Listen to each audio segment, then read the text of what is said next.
I have been asked so many times how the single mother at the time that was a college dropout, that was escaping an abusive marriage with zero family support, minimal friend support, with pretty much everything against her, how I was able to get through that and get here to where I'm at, successful, financially stable, respected.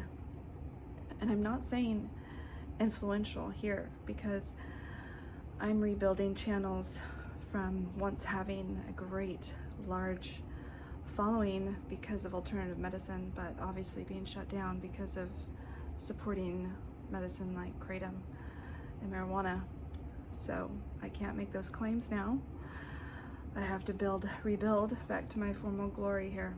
But when I say influential, I'm talking about my day job, my career, my family, my financial situation behind the scenes in my day-to-day life. How I got from that single mom that was homeless, going shelter to shelter with no one there.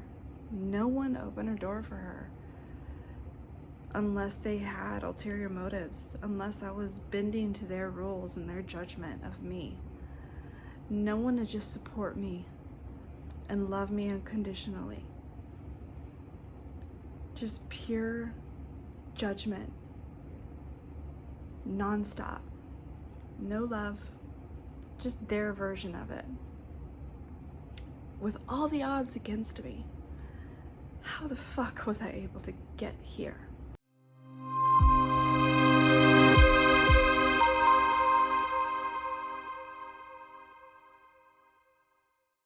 And so I did stop and I did jot it down. And that's what I'm going to share with you in this video. These are the things I had to do, the sacrifices I had to make to take my life from nothing to everything. And I'm talking contentment. I'm not talking rich and booming success. I still have a ways to go. We're always going to be building success. And I'm not a multimillionaire by any means, but I have that beautiful farmhouse I've always wanted in that gorgeous Pacific Northwest historical town. I'm successful and respected in a job that a college dropout, single mom that lived in homeless shelters with a daughter trying to escape a sociopath. Okay, the very first thing is I didn't feel sorry for myself. I didn't feel sorry for myself and I didn't make excuses. Now, mind you, I was a woman with no work experience. I married right out of my home. I was a sheltered Christian girl with barely any work experience. I was a college dropout. I was a mom. I had a daughter in tow while I was trying to divorce this psycho mental person, and his family was all of a sudden wanting to deny this guy was mental, even though they were all in agreement before I was saying I want a divorce. Then they flipped their script, which it's a given that in-laws will do that. So never trust your in-laws. You never feel sorry for yourself and never make excuses, and those are things I never did. I know far too many women who will stay in a situation because it's easy, and they won't admit that to themselves. It's easier to stay with your children in an abusive home, mentally, verbally, physically abusive, and put up with that because it's easier than pulling your child and hustling and just trusting God, trusting that life will take care of you. It's harder, it's riskier. You need faith to do that, and it's really the unknown. It's taking that leap off the edge, and a lot of people don't do that. And that is the number one thing that I did. It literally was the key to my success, to where I am today. I had no fear in the decision I made when I finally decided to take action and leave. And before you know it, your life is wasting away because you're too afraid to take that leap of faith. And that is literally what made my life. Don't get comfortable. Too many people choose comfort outside of discomfort. And that right there is what changes history. It's what makes history, is the people that decided to step out of line. As that one lady in Hollywood told that story about her Jewish family member during the Holocaust. It was such an impactful story. They were in line to get shot, and instead of just standing in line one by one, she stepped out of line and took that risk. That is a perfect example. You always step out of line. Don't just take it. And that is the number one thing I did. And I don't have to be perfect, and by no means I made my fair share of mistakes. I was a stupid sheltered girl who was just opening her eyes to the world. I was like that Adele song about "Go Easy on Me." I literally was so naive, and when I finally realized that this was nothing that I wanted, I knew it wasn't. I was asking for a divorce for several years. I knew he wasn't mentally healthy. I knew I wasn't wanting this. He was toxic. He wasn't getting help, and I was done living with that kind of toxicity and negativity and mental abuse. I was done. There's physical abuse, and I wasn't gonna allow it to get worse. And people didn't believe me. And the reason why it wasn't worse than what it actually could have been was because I was a submissive, pushover woman. I bent over and took it for so long before I finally woke up. And I know that because the women after me, he ended up going to prison for a year because those women didn't put up with it. They opened their mouths, and they ended up getting hurt physically. He ended up going to jail. That shit you can't pin on me. That's him. That was him. That was the true him that I tried to show people, that I was so battered I couldn't tell anyone. And when I finally decided to come out and tell, no one believed me. So when I tried to take my daughter and rescue myself and her, my family was against me, my in-laws, which is a given, so don't ever expect them to be on your side. I had no experience, no one on my side. But you know what? That won't matter. You be on your side. You get out of line, you jump off that cliff, and you take that risk because it's worth it, especially if there's a child involved. And to this day, they will be on their high horse thinking that I was the one that did wrong. Even with the person going to jail and abusive women on his laundry list, they are still standing by that. That's how mental that entire family is. It's insane, honestly. And they actually go to church. It's mind-blowing. I took my daughter and I saved our lives. The proof is there. The true colors were shown. I couldn't pull the wool over everyone's eyes. I didn't control anything after that. True colors played out. So it goes on to the second thing. Be prepared to go at it alone, even with no family, and don't let that cripple you. Be prepared to go at it alone. Don't let that cripple you.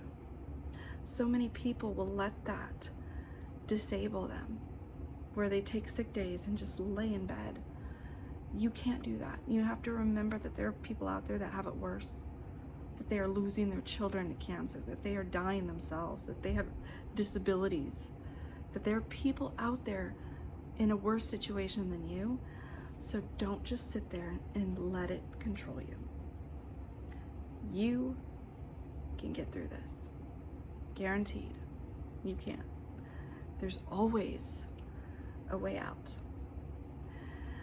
Again, I had not finished my college at the time. I was a single mom at the time, trying to get a divorce. I had no money, and I was trying to find a way out. I had no help, but yet I still jumped, and I still took that risk of faith, and I was making it one day at a time. I took it one day at a time, and I did not allow it to cripple me. My situation isn't that common. A lot of people don't usually have so much happening at once.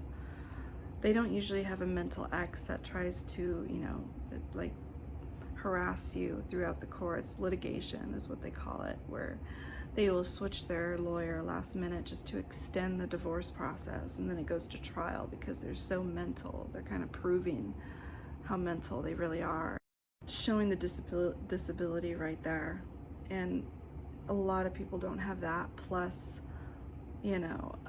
family not being there to support you, plus not having a job and having to build a career, plus the unhealthy visitation issues. There's so much going on back to back that's not so common.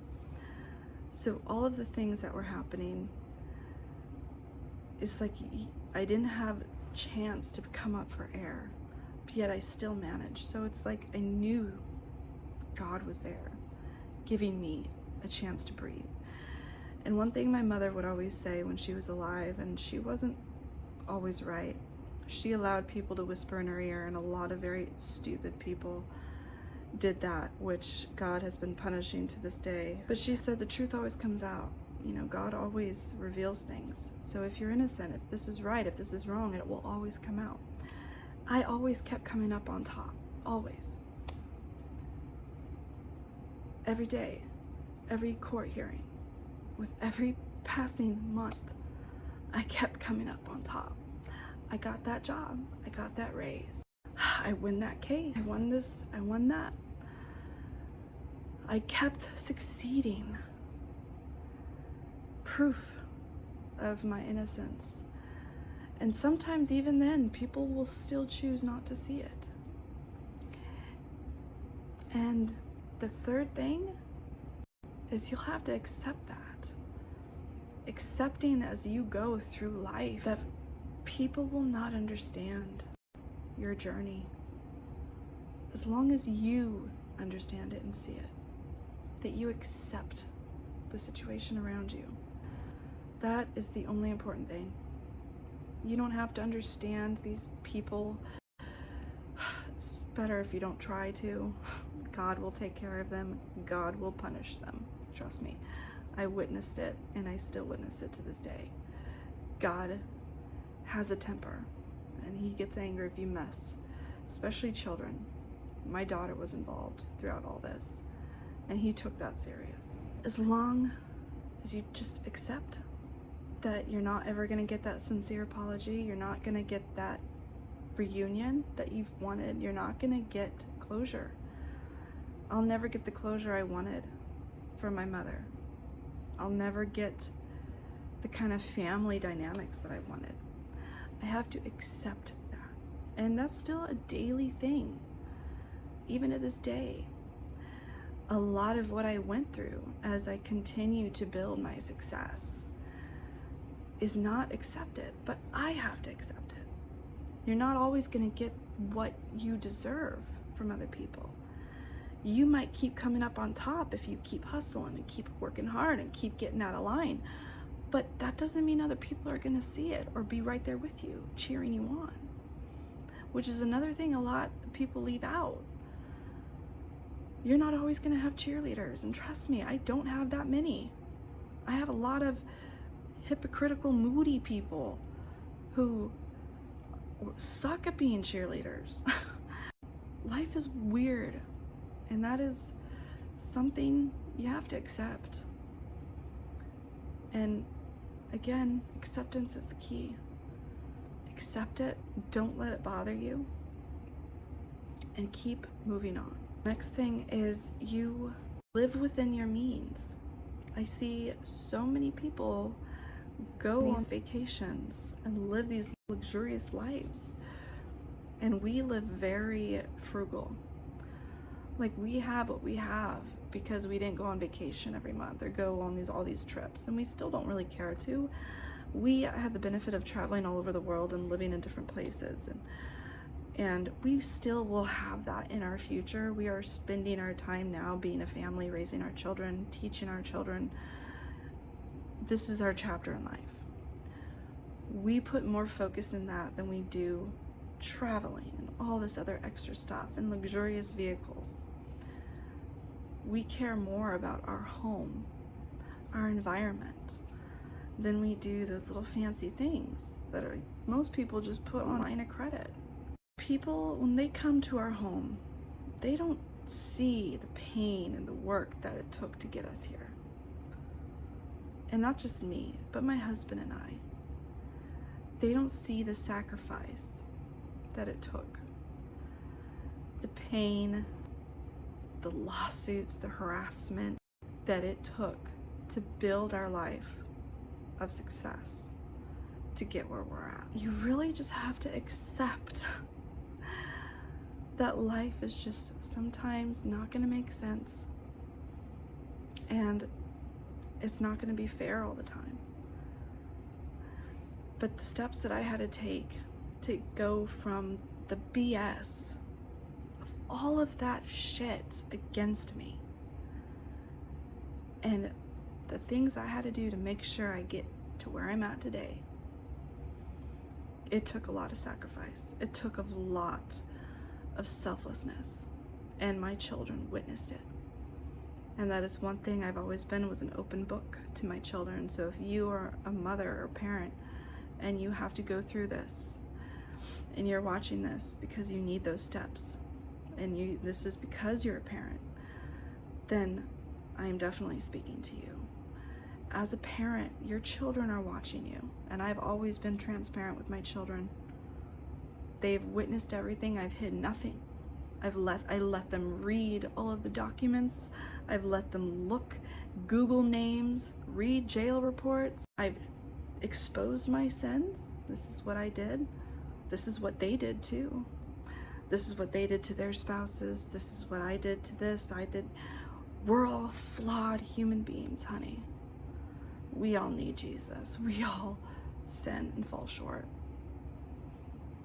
But every day we need to strive to be better and work hard to get where we're at in life. Because where I was not safe, was not good, and I needed to get to a better spot, to a better life. And that was a choice, and that was just in my situation. Now there's women that could be in far worse situations, that are being beaten to a bloody pulp, and you really need to get out. I hope these steps help you. They really did help me. Those were the key to get me to where I'm at today. And the overall theme is selflessness, and really just taking that leap of faith and knowing that you're going to be taken care of. Somehow God takes care of everything. It's like I look back in some of the hardest parts in my life, some of the hardest chapters, and I was in a bubble.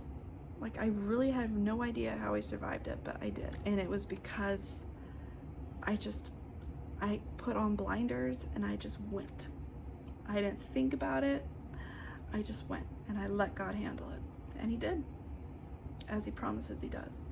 As he promises he will handle it. You just gotta trust. You just gotta trust life. It'll be taken care of. You gotta have faith. And honestly, if I could do it with all the shit that was against me, with no help, no grandma to dump my kids at, no job, no college, nothing at that time, women in better situations could definitely. I hope this is somewhat encouraging. And until my next video.